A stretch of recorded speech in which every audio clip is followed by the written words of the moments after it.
صلی اللہ علیہ وآلہ وسلم نے فرمایا، جب تم میں سے کوئی اپنی بیوی سے جمع کرے تو کہے اللہ کے نام کے ساتھ شروع کرتا ہوں، اے اللہ ہمیں شیطان سے بچا اور شیطان کو اس چیز سے دور رکھ جو تو اس جمع کے نتیجے میں ہمیں عطا فرمائے۔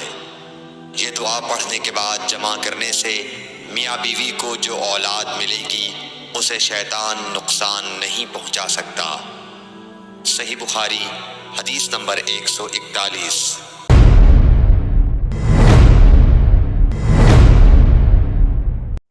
رسول کریم صلی اللہ علیہ وسلم جب قضاء حاجت کے لیے بیت الخلاء میں داخل ہوتے تو یہ دعا پڑھتے، اے اللہ میں ناپاک جنوں اور ناپاک جنیوں سے تیری پناہ مانگتا ہوں۔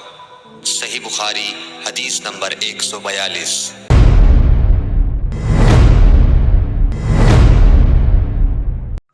ابن عباس رضی اللہ عنہ سے روایت کرتے ہیں، ابن عباس رضی اللہ تعالیٰ عنہ سے روایت ہے کہ نبی کریم صلی اللہ علیہ وسلم پخانے میں تشریف لے گئے۔ میں نے پخانے کے قریب آپ کے لیے وضو کا پانی رکھ دیا۔ باہر نکل کر آپ نے پوچھا یہ کس نے رکھا؟ جب آپ کو بتلایا گیا تو آپ نے میرے لیے دعا کی اور فرمایا، اے اللہ اس کو دین کی سمجھ عطا فرمائیو۔ صحیح بخاری حدیث نمبر 143۔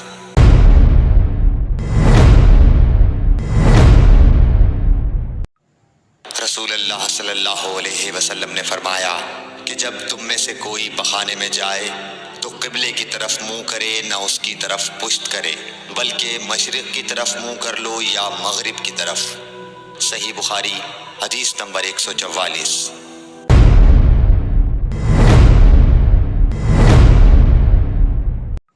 لوگ کہتے تھے کہ جب قضاء حاجت کے لیے بیٹھو تو نہ قبلے کی طرف منہ کرو نہ بیت المقدس کی طرف۔ یہ سن کر عبداللہ بن عمر رضی اللہ تعالیٰ عنہ نے فرمایا کہ ایک دن میں اپنے گھر کی چھت پر چڑھا تو میں نے حضرت صلی اللہ علیہ وسلم کو دیکھا کہ آپ بیت المقدس کی طرف منہ کر کے 2 اینٹوں پر قضاء حاجت کے لیے بیٹھے ہیں۔ پھر عبداللہ بن عمر رضی اللہ عنہ نے واسع سے کہا کہ شاید تم ان لوگوں میں سے ہو جو اپنے چوتڑوں کے بل نماز پڑھتے ہیں۔ تب میں نے کہا اللہ کی قسم میں نہیں جانتا کہ آپ کا مطلب کیا ہے۔ امام مالک رحمۃ اللہ نے کہا کہ عبداللہ بن عمر رضی اللہ تعالیٰ عنہ نے اس سے وہ شخص مراد لیا جو نماز میں زمین سے اونچا نہ رہے، سجدے میں زمین سے چمٹ جائے۔ صحیح بخاری حدیث نمبر 145۔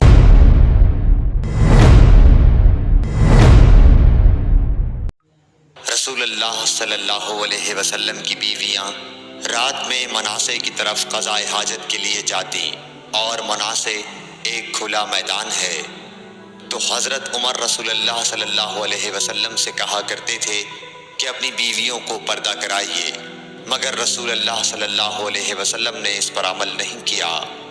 ایک روز رات کو عشاء کے وقت حضرت سودا بنت زمع رسول اللہ صلی اللہ علیہ وسلم کی اہلیہ جو دراز قد عورت تھیں باہر گئیں۔ حضرت عمر رضی اللہ عنہ نے انہیں آواز دی اور کہا ہم نے تمہیں پہچان لیا، اور ان کی خواہش یہ تھی کہ پردے کا حکم نازل ہو جائے، چنانچہ اس کے بعد اللہ نے پردے کا حکم نازل فرما دیا۔ صحیح بخاری حدیث نمبر 146۔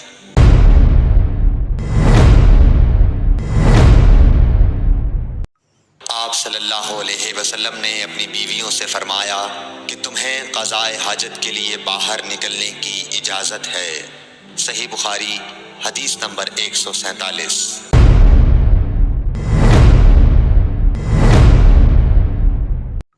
عبداللہ بن عمر رضی اللہ تعالیٰ عنہ فرماتے ہیں کہ ایک دن میں اپنی بہن اور رسول اللہ صلی اللہ علیہ وسلم کی اہلیہ محترمہ حفصہ کے مکان کی چھت پر اپنی کسی ضرورت سے چڑھا تو مجھے رسول اللہ صلی اللہ علیہ وسلم قضاء حاجت کرتے وقت قبلے کی طرف پشت اور شام کی طرف منہ کیے ہوئے نظر آئے۔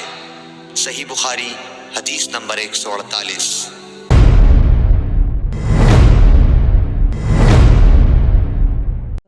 عبداللہ عبداللہ بن عمر رضی اللہ تعالی عنہ نے خبر دی، وہ کہتے ہیں کہ ایک دن میں اپنے گھر کی چھت پر چڑھا تو مجھے رسول اللہ صلی اللہ علیہ وسلم 2 اینٹوں پر قضاء حاجت کے وقت بیت المقدس کی طرف منہ کیے ہوئے نظر آئے۔ صحیح بخاری حدیث نمبر 149۔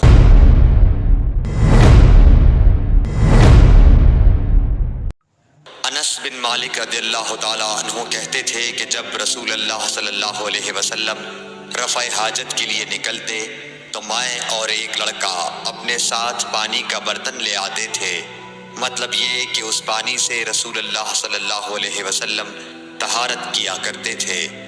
صحیح بخاری حدیث نمبر 150۔